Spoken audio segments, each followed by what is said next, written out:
En el fondo de la barca duerme el niño pescador y la madre mar le mece, nanas le canta el motor. En el fondo de la barca, antes de salir el sol, despierta, niño, a los remos, que ya eres un pescador.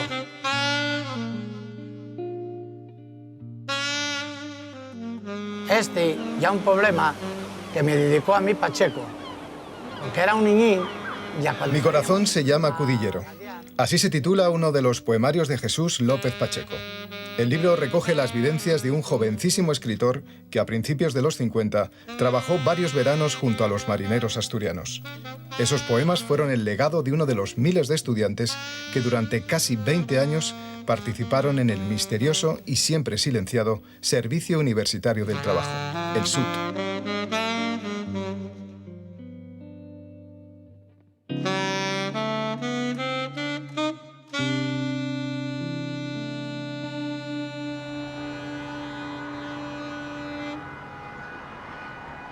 Muchas gracias a todos los que estáis esta tarde tan bonita de Madrid aquí para recordar algo que fue tan importante para mucha gente y yo creo que para el conjunto del país, que fue el Servicio Universitario del Trabajo.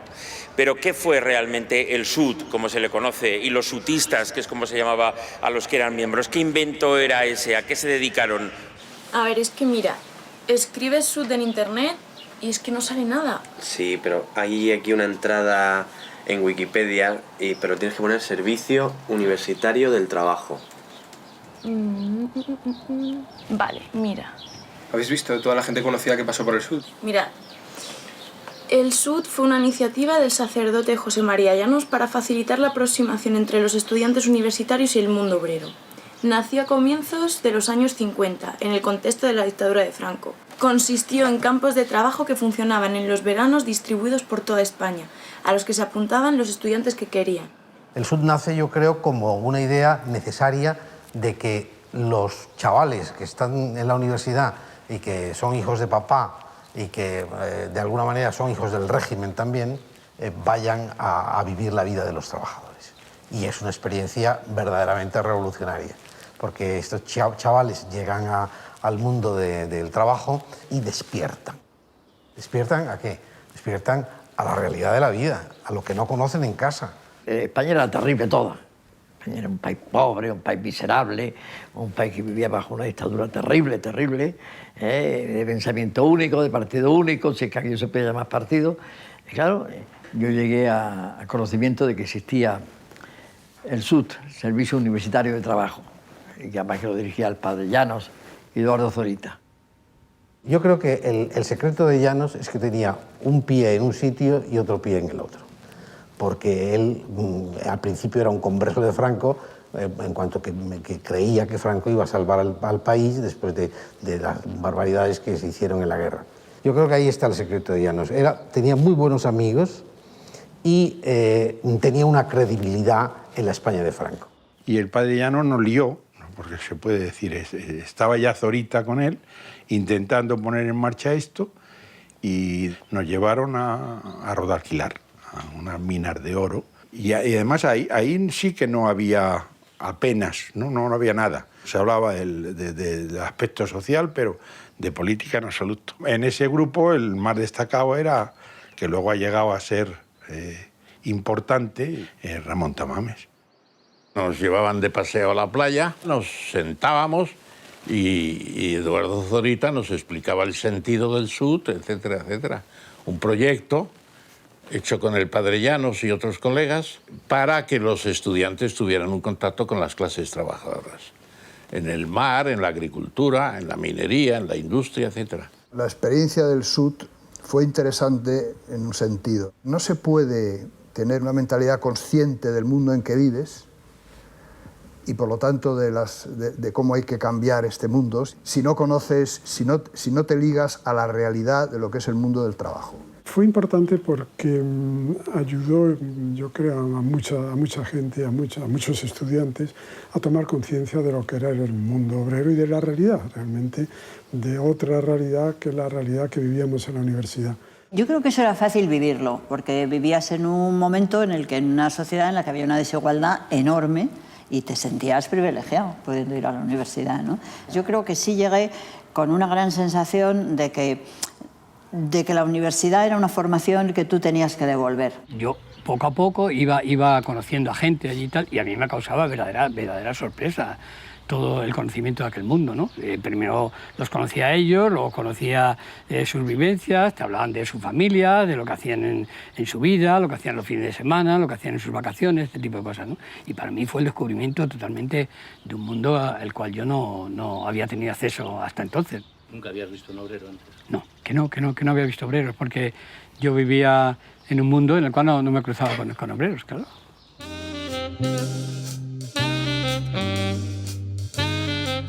Durante las décadas de 1950 y 1960, más de 13.000 universitarios, mujeres en una gran parte, pasaron por los campos de trabajo y alfabetización organizados por el SUD.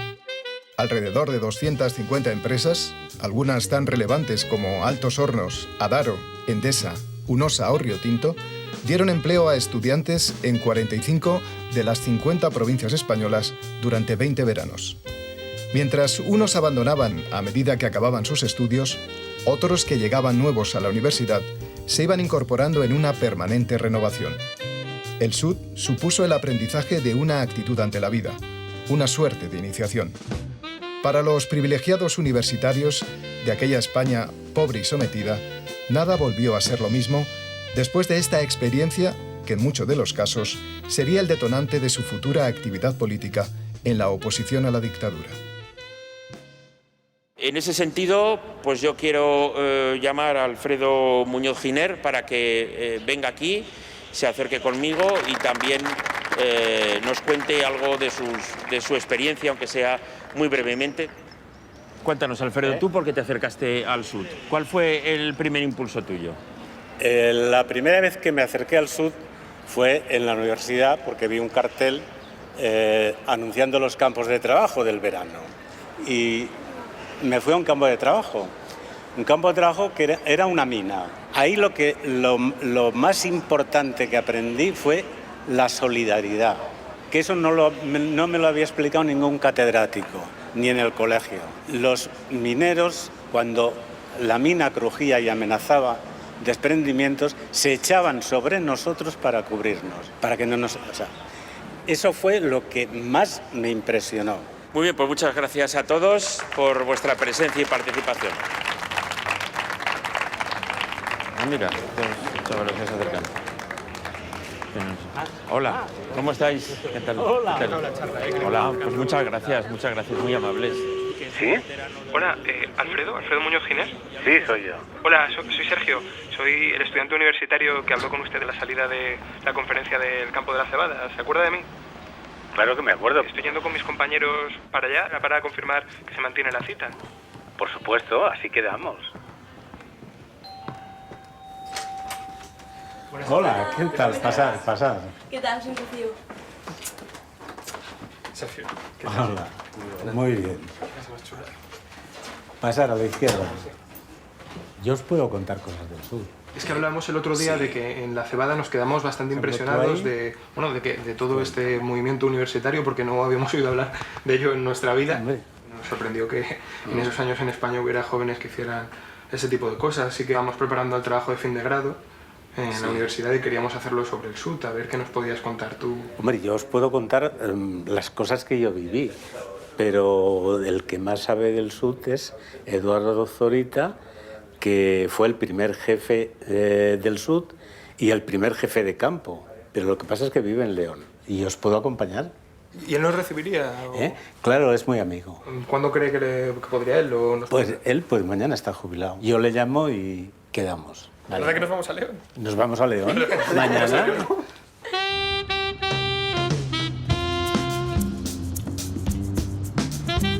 El que se va a llevar una gran alegría es Eduardo. Hola, Eduardo. Hola, hombre. Tanto me alegro de verte otra vez de nuevo. Sí, oye, mira, he traído ¿Qué tal? a los chicos Sí, señor. que te hablé anoche. Muy buenas. Hola, ¿cómo estáis? Mucho Encantado. gusto, mucho gusto. Eduardo, ¿le importaría si le hiciéramos una entrevista que hemos traído aquí? Miguel ha traído el equipo, está también Rocío con él. Con mucho gusto. Sí, vale, pues lo preparamos. Sí, claro. Sí. Vale, pues genial. Yo soy Eduardo Zorita Tomillo. Cuando yo tenía 19, me apunté a los albergues del SEU.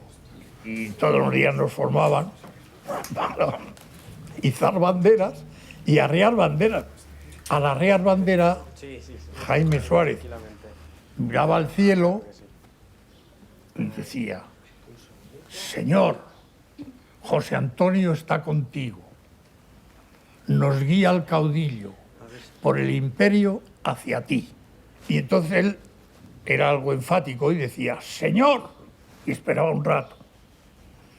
Y yo, a los de al lado, en voz baja, decía: ya verás cómo un día le conteste.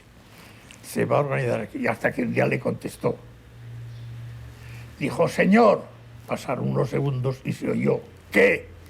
Un qué que había pronunciado yo. Muy camuflado, y con mucho temor.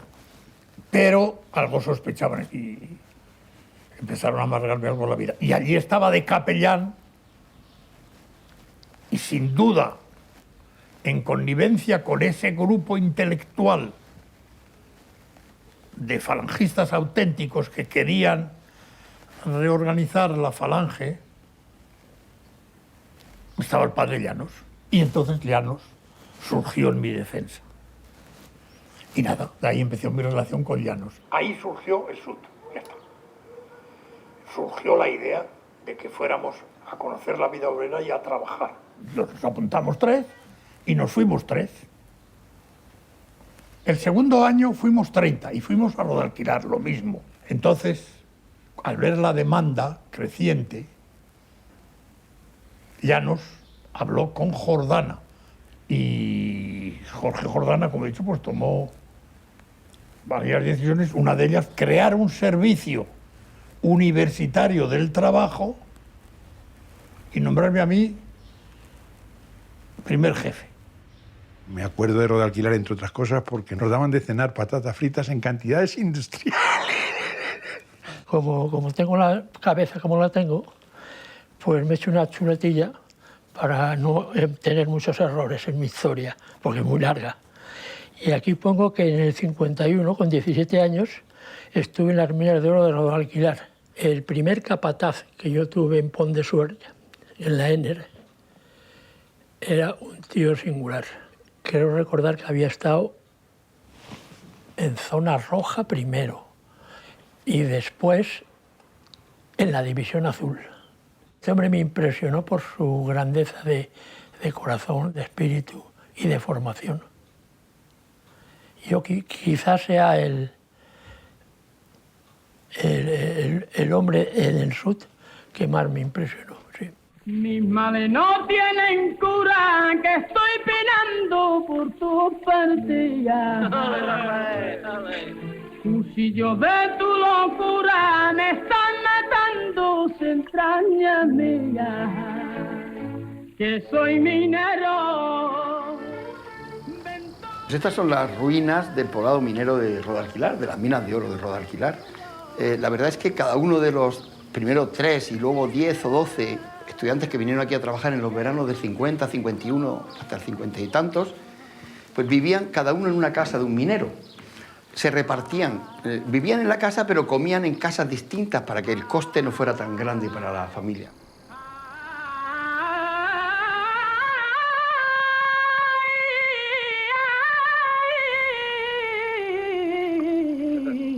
Aunque no quiera. Es importante recordar lo que era el régimen en aquella época, ¿no?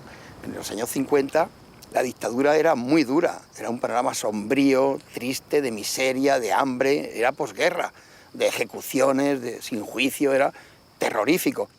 La mitad de la población española era analfabeta, que se dice pronto, ¿eh? El primer día fuimos a la mina con pantalón con Maybach, pantaloncito Maybach y camiseta Maybach de marca, también todos. Y cuando llegamos allí nos cruzamos con los chicos de nuestra edad, que eran los mineros de verdad, que bueno, estaban primero tiznados de esto y con una especie de pantalón con rajas y con, o sea, roto.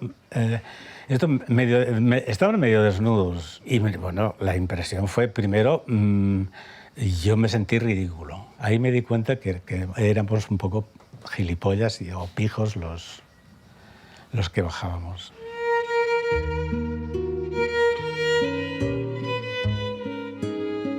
Había este señor.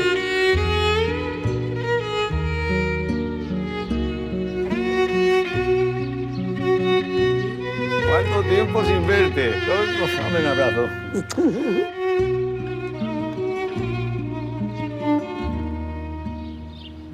Tu hermano. Hombre, aquí contándole a Jerónimo.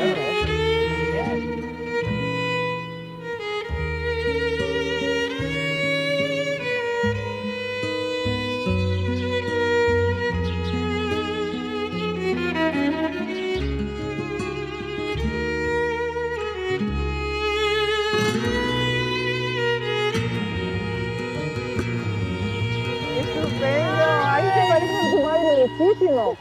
Parecidísimo.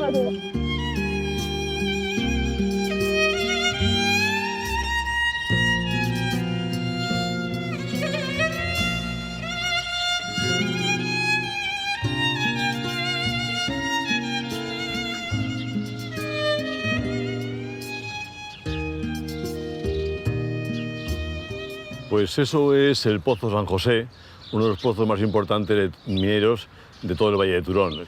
En este pozo vine yo a trabajar en agosto del año 66, acababa de terminar segundo de Químicas y a raíz de mi experiencia en el mundo estudiantil de la Universidad Madrileña, con un compañero que era mayor que yo, me invitó a ir al campo de trabajo. Bueno, ¿cuánto tiempo sin verte? Dame un abrazo. Qué guapa te veo. Sí, y qué joven. Bien. Échame los años que tengo. ¿Años que tienes? 83. 89. 89, joder. Yo lo que veo esto como el pueblo como muy cambiado.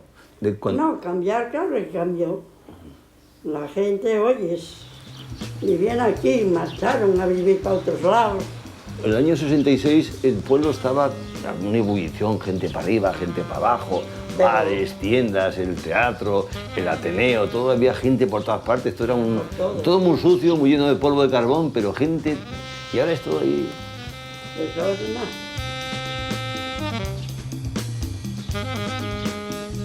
Rosario, te quiero hacer un regalo por estos 50 años que hace que te conozco, y mira, te he traído una colección de fotografías de tu marido, mía, claro, esto es para ti, para que lo guardéis aquí la familia.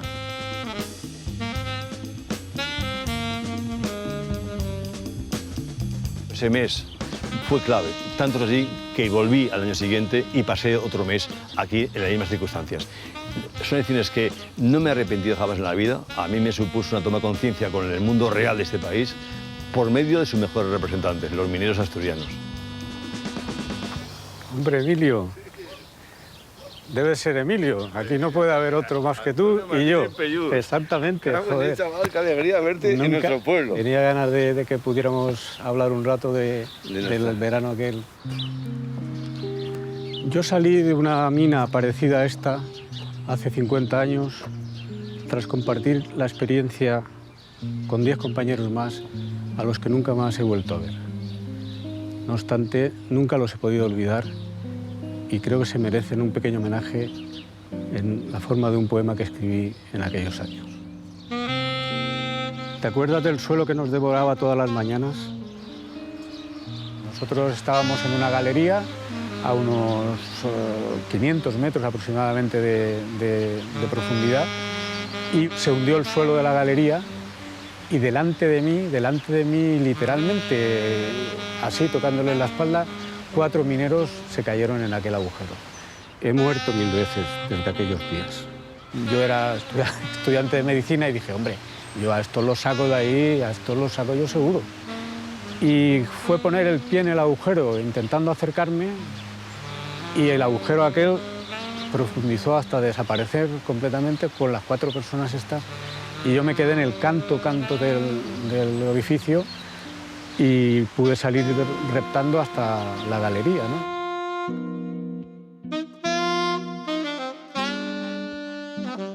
La campaña de minas supuso un torpedo en la línea de flotación de todas las utopías adolescentes infundadas con las que llegué aquí a Asturias, ¿no? ¿Te acuerdas del suelo que nos devoraba todas las mañanas? Bajaba hasta el fondo de un mundo sin cielo y lo recorría con esos amigos. Bajábamos todos. Ya no queda nada.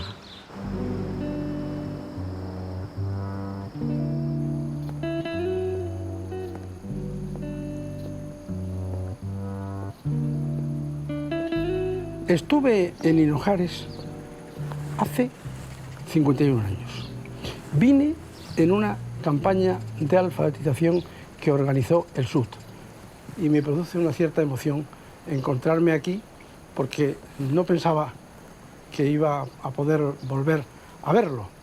Estuve 40 o 50 días y estuve con otra compañera y nos dedicamos a dar clases con el fin de que las ciudadanas y los ciudadanos de Hinojares adquirieran el certificado de estudios primarios.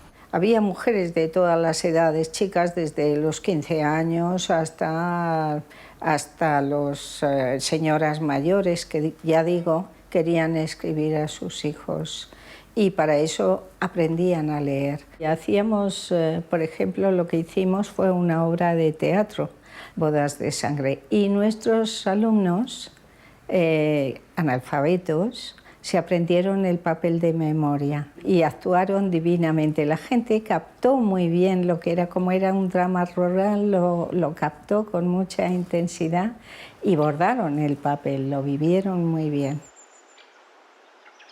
Cuando yo visitaba las casitas de allí del Cortijo del Chaparral, encontré a unos niños que vivían solos. O sea, me encontré una casita en la loma y vivían 5 niños solitos en el bosque, en el monte, en la loma. ¿Qué pasa con estos niños que están abandonados, que yo allí no veía mucha comida? Ah, pues mira, ir a la de auxilio social, que eran la de la sección femenina, y ellas nos dieron queso, nos dieron leche, un queso amarillo de unos botes que parece que venía de los americanos, que nos los habían dado por darle las bases. Muchos tenían la cara en la emigración, aunque ya en esos años había ido mucha gente, pero pensaban que saber leer y escribir les iba a valer para, a lo mejor, emigrar en la misma situación, pero a mejorar la vida. Ahí cago en la lama, pues ya descubro otra realidad.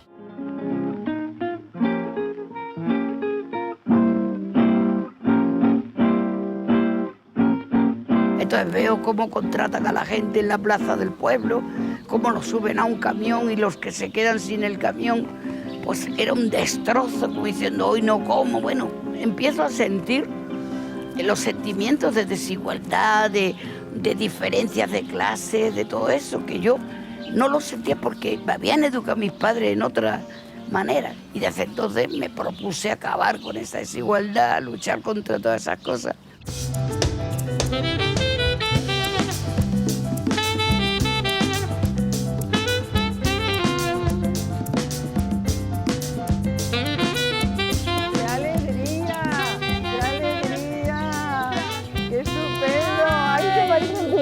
Muchísimo, parecidísima tu madre.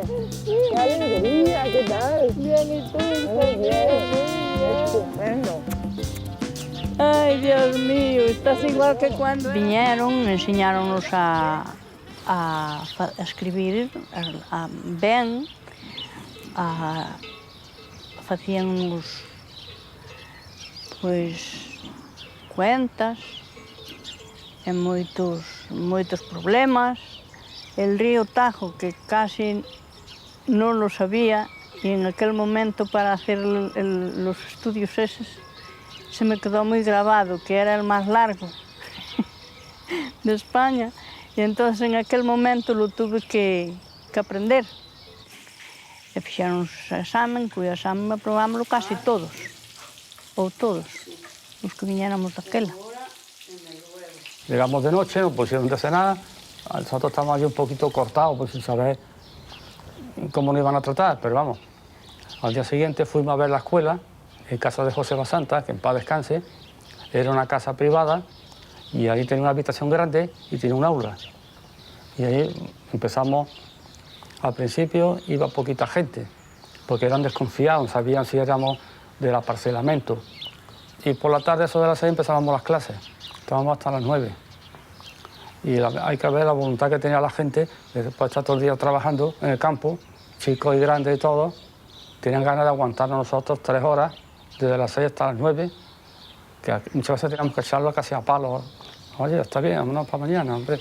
Aquí había que coger hierba desde por la mañana, no parábamos de trabajar con ellos.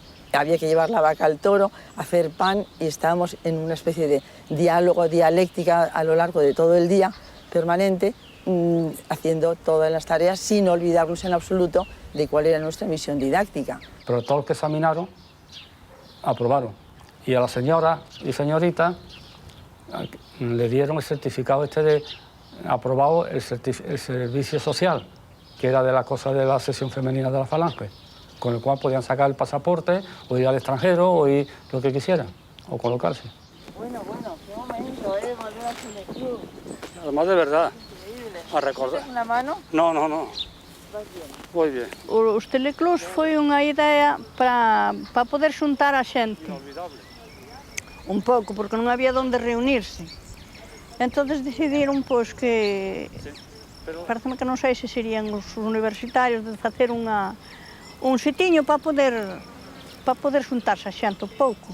Puñeron unha televisión e fixeron moitas reunións e moitas cousas ali eran onde daban despois eles as charlas. A mí me quiero un conflicto ideológico, porque por un lado estábamos propiciando un lugar de encuentro, pero por otro transmitiendo consignas de la televisión ortodoxa franquista. Pero era la única solución que había para expansionarse. La única manera que se había de hacer política a través de las asociaciones de vecinos. Sí, porque, fíjate tú, si hubieran dado cuenta, si no hubiera sido por el paraguas del SUT, que tenía un cierto aire un poco como del régimen, que servía para camuflar que era un lugar de reunión, de encuentro. El momento más agradable que son varios. Primero, los otros más agradables. Cuando fuimos a Ribadeo, en el autocar, con gente que no había visto nunca el mar, se asustaron de ver aquello tan grande. Fue Alicia que organizó el viaje, contrató el autocar, pusimos carteles y entre todos, pues cada uno pagó su parte de autocar, un porcentaje. Y el día de la excursión, por supuesto, todo el mundo, y luego con la emoción de mojarse los pies, que viene la ola, que se va la ola, que si me caigo, agarrados unos a los otros, o sea, verdaderamente fue extraordinario, fue maravilloso para todos. Iban todos muy trajeados, los señores y las señoras, y se pusieron de agua hasta las rodillas, algunos. Gente que nunca había visto el mar, lo vio por primera vez. Vamos, fue emocionante eso.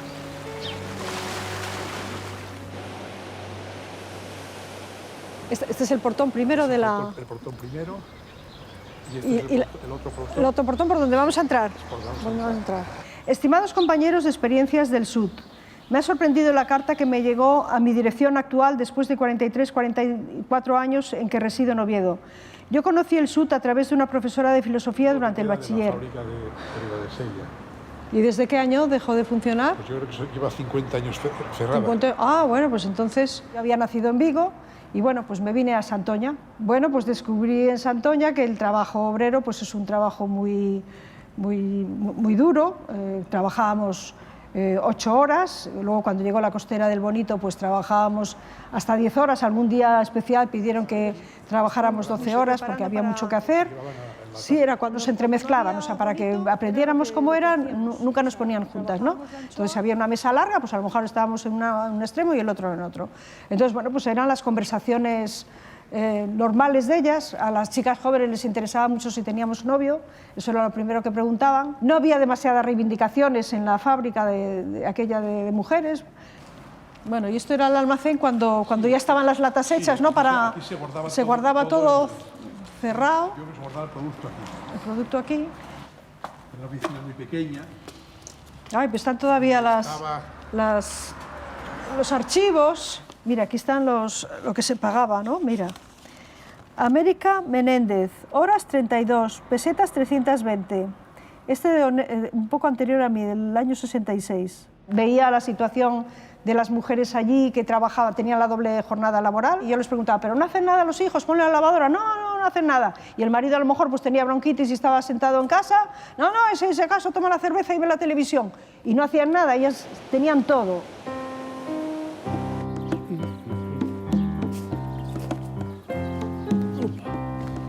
Estamos en un sendero que han abierto de Peña Paño Pico y el objeto es llegar hasta el Pozo de San José, donde trabajé en 1956 en un campo de trabajo del SUT.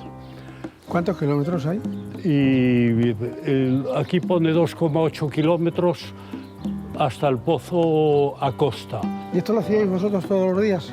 Salíamos a pie desde Linares y salíamos a las 7 de la mañana para entrar en el Tajo a las 8. ¿Cuántos seréis? 14. Estamos aquí delante del Pozo de San José y como curiosidad me mandó un minero que trabajó conmigo una postal donde se pueden ver los edificios que había todavía aquí en 1956. A gran lección foi precisamente o achegamento ao mundo do traballo, ao mundo do obreiro e esa incidencia social que logo mantiven. O sea, que ese compromiso social pois duroume prácticamente hasta 1995. La prodigiosa memoria y algún documento particular de varios de los sutistas es todo lo que queda de aquellas 2 décadas silenciadas. Los archivos oficiales desaparecieron en los momentos finales del franquismo. Tan desconocido ha sido siempre este episodio que incluso los hijos de algunos jefes del SUT ignoraban esta parte de la historia de sus padres. Me gustaría saber cómo fue a parar mi padre al SUT, o sea, padre. dónde estaba y por qué lo pusieron ahí de director en el SUT. Él estaba en Valencia y había terminado la carrera. Sí, él estudió historia, filosofía y letras. Historia. Pero una cosa, claro, él pertenecía a la Falange. Mi padre habla de su pertenencia a la Falange como algo inevitable en cierto punto para aquellos que tenían una cierta, pues eso, unas inquietudes políticas, sí. Porque claro, el único sindicato que existía era el sindicato vertical, un chaval que se ha criado durante la guerra civil, en la posguerra y que tiene ganas de hacer algo y tal, la vía natural parece que era la Falange, ¿no? Pero había un sector antifranquista muy potente dentro de la Falange. Sí, claro. ¿Lo impusieron? No, lo impusieron. Entonces, yo estaba en Valencia, y no sabía nada de los follones. Llegó a ocupar tu lugar. Te quitaron a ti para ponerlo a él. No, a mí no me quitaron. Yo estaba en Valencia. ¿Pero mi padre también? Sí, pero es que le nombraron jefe del SUT en Madrid. Ah, vale. Jefe nacional. Yo creí que lo habían nombrado jefe del SUT en Valencia. Jefe nacional. Vale. Y me llamaron a mí. Decidieron que yo iba a ser el subjefe del SUD para que mantuviera a tu padre a raya.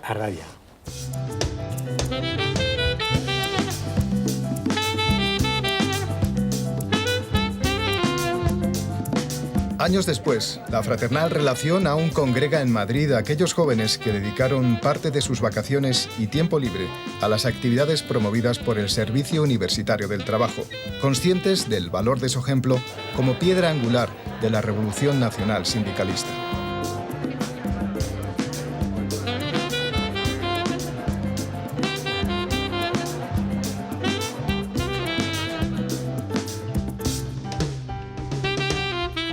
Salvo 5 provincias, las actividades del SUT terminaron alcanzando durante su periodo de existencia la práctica totalidad del territorio nacional. Para aquellos jóvenes, la motivación inicial era, en la mayor parte de los casos, Una mezcla de principios falangistas y sentimientos de inspiración religiosa. Algo lógico, teniendo en cuenta que su promotor fue el jesuita José María Llanos, que había sido capellán del régimen. La imagen de Llanos que tengo es de un hombre idealista, pero al mismo tiempo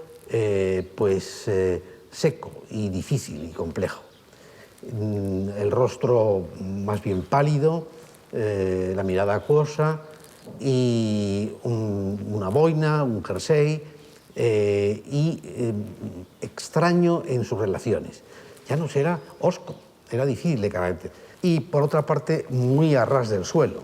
Bueno, hay un texto del padre Llanos diciendo Jesucristo fue el primer militante del Sud, porque así, textual. A ver, ahí sigue habiendo una interacción potente del padre Llanos. Con el padre Llanos lo que recoge son las experiencias fascistoides de la Alemania prenazi. Yo conozco el Sud a través del padre Llanos. Entonces voy a varios campos de trabajo, hilaturas, conservas, matapozuelos, y veo una realidad que yo no conocía entonces. Mi sentido en la vida era más hacer algo por los demás. ¿Que esto es religioso? Pues bueno, tendrá un aspecto religioso. ¿Corto? No, no corte, sigue al cura. Ahora está de moda hacer películas de curas. ¿A dónde podía ir? Poco a poco nos íbamos adentrando en una ciudad distinta, desdeñada por el turismo, pero cercana y verdadera.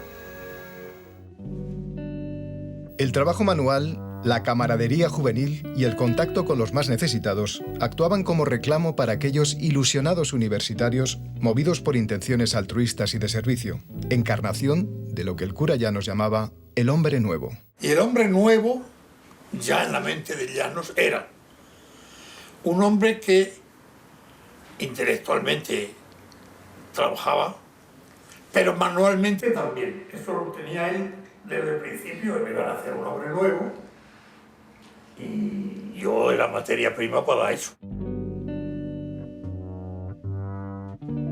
Además de los campos de trabajo, muchos universitarios emplearon parte de su tiempo libre ayudando en la construcción de viviendas de la periferia urbana que acogían a los emigrantes llegados del campo a las principales ciudades. El trabajo dominical, como se llamó esta actividad desarrollada en el Somorrostro de Barcelona, San José Artesano en Valencia o en Madrid, en los barrios del Cerro del Tío Pío, San Blas y el Pozo del Tío Raimundo, era simultáneo con tareas de alfabetización. En la época entre los 17 a los 20 años, muchas veces, muchos fines de semana, iba al Cerro del Tío Pío, al Pozo del Tío Raimundo, con la gente del padre Llanos, a ayudar a hacer chabolas para la gente que estaba emigrando a Madrid. Es la época finales de los 50, principio de los 60. Fíjate cómo estaban de mal en los pueblos que venían a Madrid y no tenían casa. Entonces las casas las hacían por la noche, pero había que hacerlas por la noche y terminarlas antes de la mañana, porque si no la policía venía y las tiraba. Y en unas chabolas de 14 metros cuadrados, que eran uralita entonces y 4 ladrillos, ahí vivían 7 o 8 personas, toda la familia. No Pozo do Tío Raimundo, por aí xa pasou máis xente como Gregorio Peces Barba, Víctor Manuel Pérez Díaz, José Jiménez de Parga e seu irmán Carlos Jiménez de Parga, José Luis Leal foi tamén o Pozo do Tío Raimundo.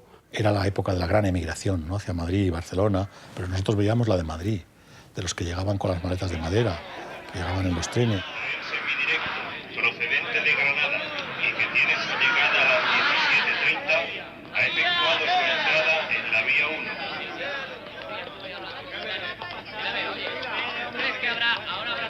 Niños, que os vais a perder. Y esa gente, muchos tenían que hacer las chabolas, tener que vivir en las chabolas, porque no había viviendas suficientes. Se empezaban a hacer viviendas, pero eran inaccesibles. Estuvimos trabajando, pues eso, haciendo una escuela y una consulta médica en un barrio que está al lado del aeropuerto de Valencia, que se llamaba El San José artesano, porque obrero estaba prohibido. El Somorrostro, que era el barrio más pobre de Barcelona, y que eran donde los inmigrantes de Murcia o de Andalucía venían, lo que la derecha catalana llamaba los xarnegos. Había un centro de salud, que lo llamábamos nosotros, y aquello era un lugar donde iban estudiantes a trabajar allá. Allí, por ejemplo, gente como Pascual Maragall. Los universitarios de ese momento eran una generación crecida en la década de los 40, en su mayoría hijos de los vencedores de la Guerra Civil, a los que el conocimiento de la realidad convirtió en el origen de distintas fuerzas de oposición al régimen. En esas circunstancias, era inevitable la aparición de conflictos en la universidad, como los del año 1956, en los que tuvieron significado protagonismo líderes estudiantiles con experiencia en el Sud, como Ramón Tamames, Javier Pradera o el escritor Jesús López Pacheco. Todo el mundo coincide que fue el año que el febrero, el 56, fue un poco el cambio de régimen en España. La dictadura había sufrido por primera vez un pequeño ataque y se asustaron mucho. Lo que tú llamas los sucesos estudiantiles, que algún historiador llama la rebelión estudiantil de 56, pues claro, se produce. Y el padre Llanos tiene un trauma y va a vernos a la cárcel. Zorita me dijo que el año 53, 54 ya tuvieron problemas. Porque, claro, veían que los estudiantes que iban se pasaban al otro bando, claro, porque veían lo que eran las injusticias sociales. Es que comunistas y falangistas se unían en eso, en la lucha por la justicia social. Y de hecho yo conviví en el Sud con muchos compañeros que eran los católicos, algunos curas y monjas teníamos incluso. Había comunistas, había falangistas, había de todas las tendencias, pero ya en todos ellos latía esa conciencia social, esa rebelión contra lo que era la dictadura. Lo lógico es que si estás en el Sud por convencimiento, no por estrategia ni por instrumentación de la institución Sud, pues te tienes que encontrar en el 56 en algún sitio, y tu sitio es ese. Hasta el 56 no había habido un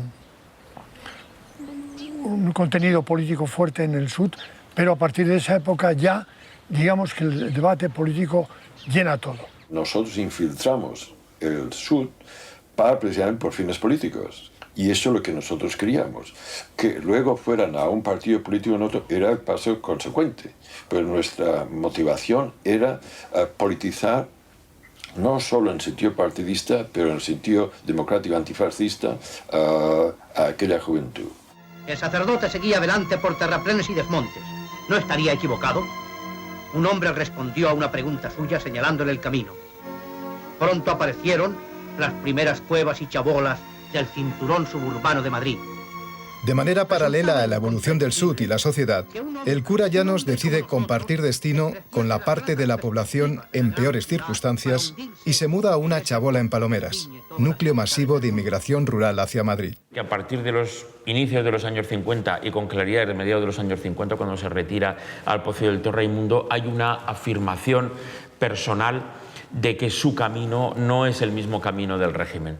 Padre Llanos era un jesuita, pero era un jesuita que luego se desengañó, y el tío, en las misas que daba, cuando la Iglesia y en los cánones que tenía que decir y rogar por el jefe del Estado, pues él no lo hacía, porque incumpliendo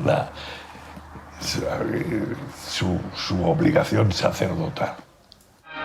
La capital de España. Con el cambio de década y el reconocimiento internacional de España, expresado en la visita de Eisenhower y la incorporación a la ONU, aparecen señales de un proceso lento pero inexorable de transformación social que coincide en el tiempo con los 25 años de paz y la inauguración del Valle de los Caídos, hitos de la simbología franquista. El país encara su desarrollo a la española, con importantes partes de la población afrontando la emigración interna y al exterior y la llegada masiva de turistas. ¡Inglesa! ¡Tía buena! ¡Butifú! Mientras, en las estructuras del poder, los camisas viejas son desplazados por los tecnócratas del Opus Dei. Era el momento del plan de estabilización, Y en ese momento, bueno, pues no había trabajo, se hundieron muchas empresas, había algunos trabajadores que trabajaban y otros los dejaban sin trabajar, o sea, había turnos porque no había trabajo suficiente, los salarios bajaron. Yo ahí saqué la clarísima conclusión de que desde luego los estudiantes solos no íbamos a acabar con la dictadura. O sea, que había que organizar, movilizar, etcétera, al mundo del trabajo, a los trabajadores, que es lo que luego hice en comisiones obreras, ¿no?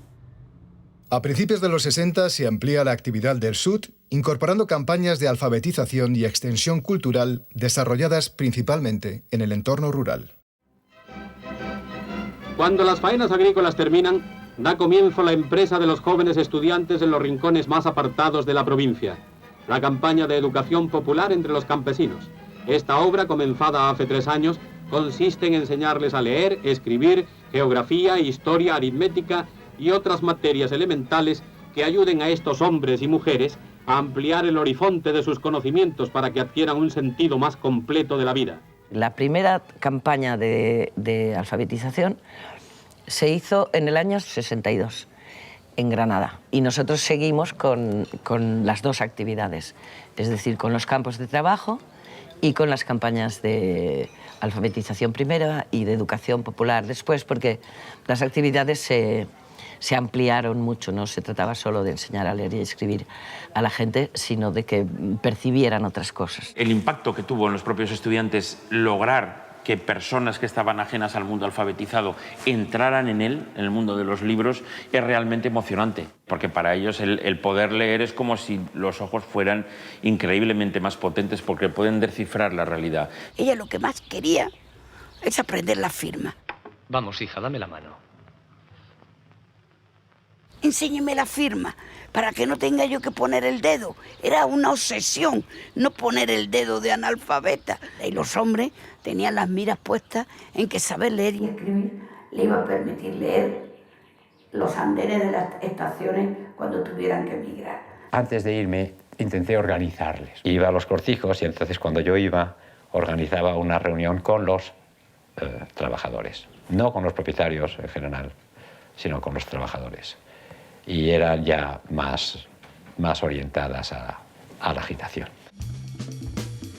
Los universitarios del SUD, que conocen de primera mano las condiciones de vida de campesinos y obreros, e incluso están presentes o participan en movimientos de protesta laboral, como los de los mineros asturianos en 1962, prólogo de lo que sería Comisiones Obreras, se encuentran con un analfabetismo ancestral largamente ignorado por el poder.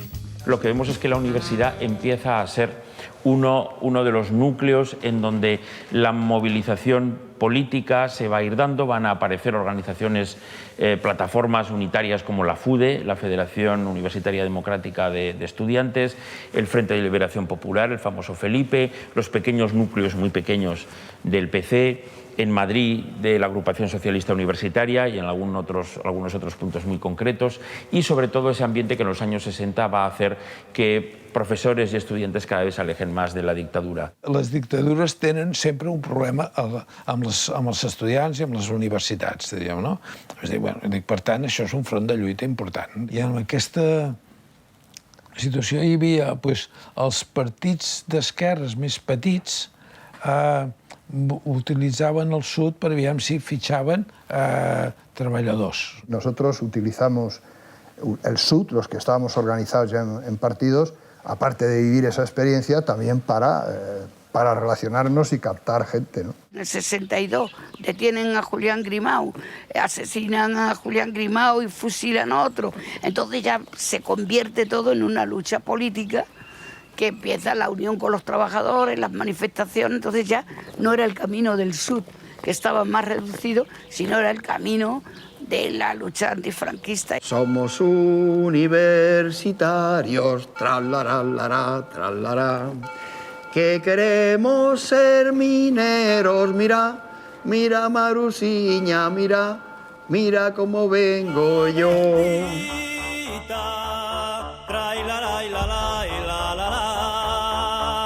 Santa Bárbara bendita. A partir deses anos, digamos, 72, 73, 74, empezaron a cantar moito na Universidade de Madrid Santa Bárbara bendita, a canción dos mineiros, que foi un pouco como hino de guerra dos estudiantes xa moi radicalizados na Universidade de Madrid cando tiñan manifestacións ou concentracións dentro da facultade.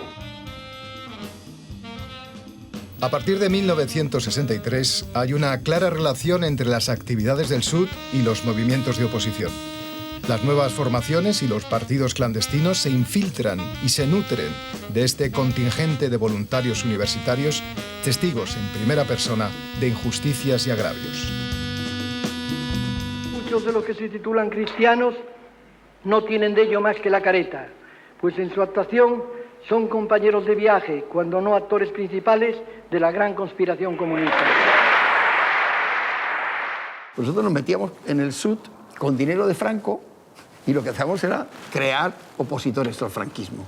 Entrábamos como jóvenes católicos, de acción católica, solidarios, bondadosos, paternalistas, y salíamos leyendo a Marx y a Engels. La huelga minera en León, en 1968, coincidió con el último campo de trabajo que realizó el SUD.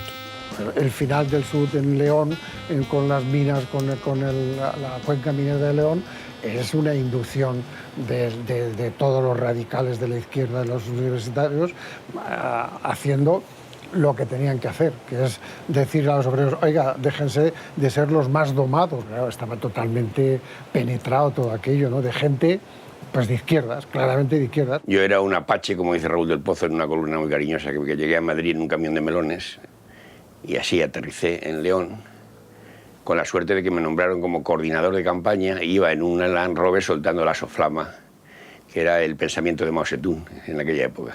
Daros cuenta que estamos en 1968 y la campaña de León es una campaña muy polarizada, y entonces el choque que se produjo al final era casi previsible desde el principio y casi buscado por nosotros, ¿no? Es que no me acuerdo del pueblo en que hicimos la representación con la Guardia Civil en el entorno posterior a la placita en que hacíamos la representación y que habíamos montado el tablao, que estaban las parejas apostadas y así recortadas, eran recortadas en el cielo nocturno, se veían a los miembros de la Benemérita con sus tricornios y sus fusiles.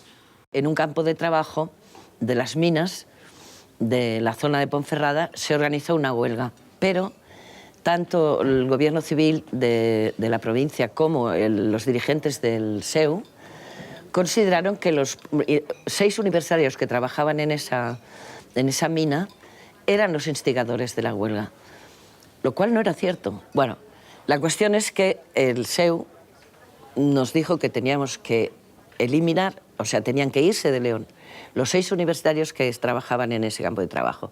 Pero entonces hubo un comité de dirección de todos los mandos, diríamos, entre comillas, de la campaña y de los campos de trabajo, y se tomó la decisión de irnos todos de León. Y entonces me cesaron. Es decir, me dieron una carta donde me cesaron de la dirección del SUD y me cerraron ya el despacho. A mí no me dejaron sacar ni una carta. En 1968, el experimento original del padre Llanos alcanzaba el límite de su contradicción. Los 3 pioneros de Rodalquilar eran miles en el verano de 1968, y los efectos de los sucesos de París, Berkeley, Tokio, Praga o México de aquel año revelaron a los dirigentes del régimen el riesgo latente en una actividad propia que podía escapar a su control. Era necesaria una acción contundente. Así opinaba el emergente joven político, último responsable de la actividad del SEU. Insisto, aunque parezca paradójico, el progresista era el gobierno y no lo éramos los estudiantes, y por lo tanto yo creo que ya el propio sistema, el gobierno, el franquismo ya entendió que aquello, en vez de ser un punto para solucionar cosas, era un punto para crearle problemas. Ya nada sería igual.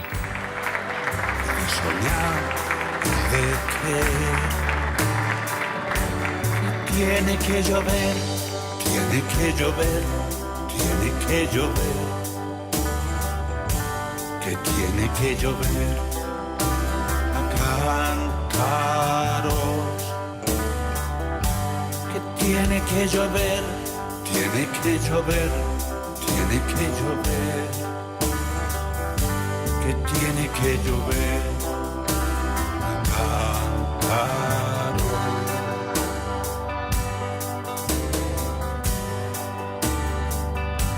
Estamos amasados con libertad, muchacha, pero ¿quién nos ata? Pero ¿quién nos ata? Ten tu barro dispuesto, elegido tu sitio, preparada tu marcha, preparada tu marcha. Hay que doler de la vida hasta creer